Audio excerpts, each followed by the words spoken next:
Welcome to 10-Minute Astrology, a weekly video series designed to introduce you to the principles of astrology and its components in a fun and easy-to-understand way. I'm Amy Herring. I'm a professional astrologer in Seattle. You can find me on the web at www.heavenlytruth.com. If you'd like to schedule a reading or find out about personal one-on-one tutoring sessions, you can do so at my website. During this series, we will be discussing natal astrology only, which is a branch of astrology that focuses on the life of an individual. The principles in this series will be introduced from the perspective of evolutionary astrology, which is a tradition that focuses on your spiritual growth and development, past life karmic issues, and present life purpose, as well as the personal tools you've come here to develop to help you live a fulfilling life. Each episode is only 10 minutes long, and a new episode will be available each week on my website. So please enjoy this week's episode. Welcome to 10-Minute Astrology. This is episode 6. Since episode 4, we've been focusing on each planet one by one. In this episode, we'll focus solely on the astrological meaning of Mercury, including examples in signs and houses to illustrate its meaning. Each planet and sign has a symbol that represents them called a glyph. This is Mercury's glyph. The glyphs are useful to know to help you identify the location of each planet, in this case Mercury, quickly in a chart. As a review, recall the glyphs we've learned so far. Here's the glyph for the Sun. And here's the glyph for the Moon. Mercury was the Roman name for the roughly equivalent Greek god Hermes. The classic image of him with his winged sandals portrays what he did best: move. He was the patron god of travelers, as well as many other things, but primarily he's known as the messenger of the gods, traveling back and forth between the mortal realm and the kingdom of the gods. Astrologically, Mercury is connected to all tools that can be used for conveying messages, such as fax machines, telephones, computers, and that list is about a mile long. And, lists are also mercurial, by the way. But in our natal chart, its primary influence is centered around our mind and our voice.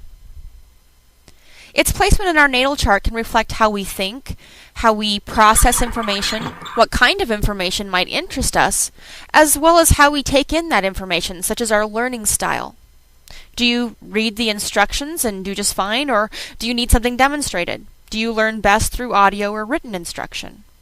Do you need to touch something with your hands, or do you do better with the abstract concepts? All of these things are examples of what can be understood by Mercury's placement in your natal chart. Mercury also represents your voice. This can be your literal voice, as in things like whether you tend to be loud or soft-spoken, for instance, but I'm using it primarily metaphorically here, to indicate all things having to do with communication. Communication is the process of speaking, but also listening. Mercury's placement in our chart can indicate our style of speaking, and what we like to talk about, as well as how a message can best be delivered for us to most easily understand it. Now, when we're working with Mercury in an optimum way, according to what the sign and house reflect in our own natal charts, we can get a lot of benefits, such as the feeling that what we have to say matters, and that we're being heard and understood, or the feeling that we're growing and improving intellectually, that we're figuring something out. Mercury represents the naturally curious part of us, so feeding and validating that curiosity feels good to that mercurial part of us. Superseding communication and intelligence, or perhaps the connection between the two, depending on how you look at it, is perception. Now, we all have a sort of filter through which we understand incoming information, based on our life experiences, our beliefs, and our knowledge so far. We can see an extreme example of this filter when we encounter people that don't even seem to be able to acknowledge a fact that's right in front of their face, because it clashes with their own worldview.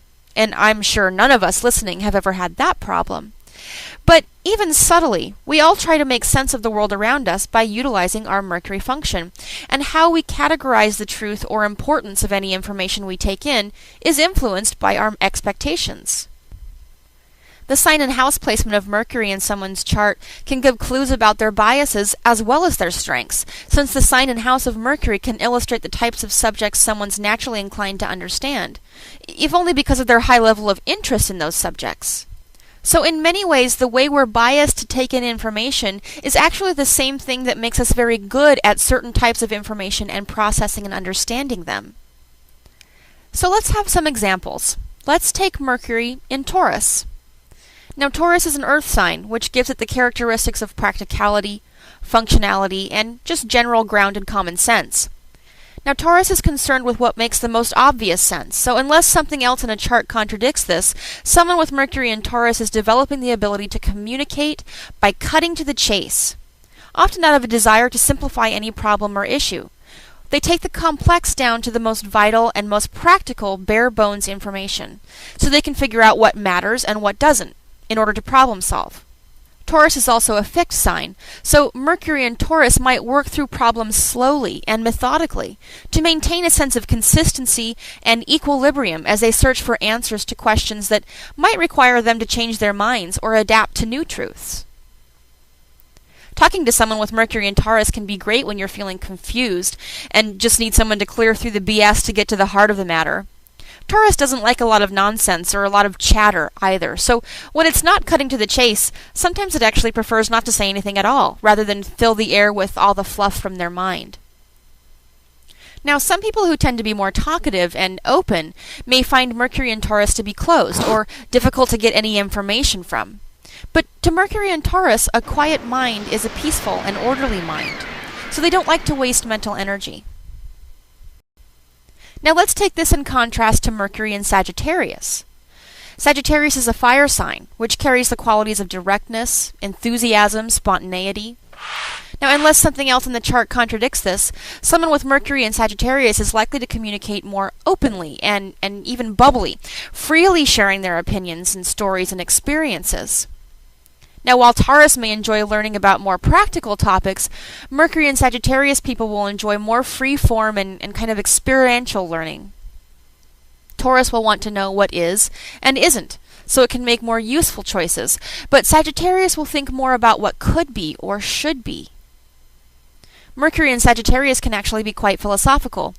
Not that they're necessarily quoting Socrates all the time, but simply enjoying focusing on the big questions of life and the human experience. Now let's put Mercury in Sagittarius in a couple of different houses so that we can see even further contrast. Mercury in Sagittarius in the 11th house, well, this person might be more inclined to express and experience their philosophy of the world by getting involved in political causes, communities, or organizations that are out there in the world that carry them beyond their doorstep. Mercury in Sagittarius may like to learn about different cultures anyway, but add the 11th house placement, and they're going to be more focused on what's happening in the world rather than their own backyard.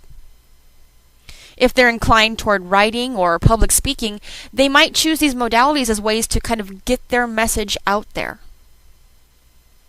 Now, if we put that Mercury in Sagittarius in the 12th house instead, the tendency to search for the big answers to life might be more of a private or internal and spiritual process, something that reflects itself in the imagination, the quiet moments when that person's alone, or in prayer, or even in private forms of expression like journaling or poetry, even in their dreams.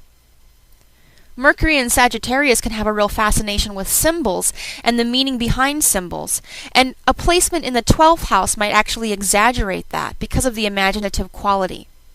I hope you've enjoyed episode 5 of 10-Minute Astrology on Mercury. Join me next time for episode 6 where we'll discuss Venus. Thanks for watching. Until then, keep looking up.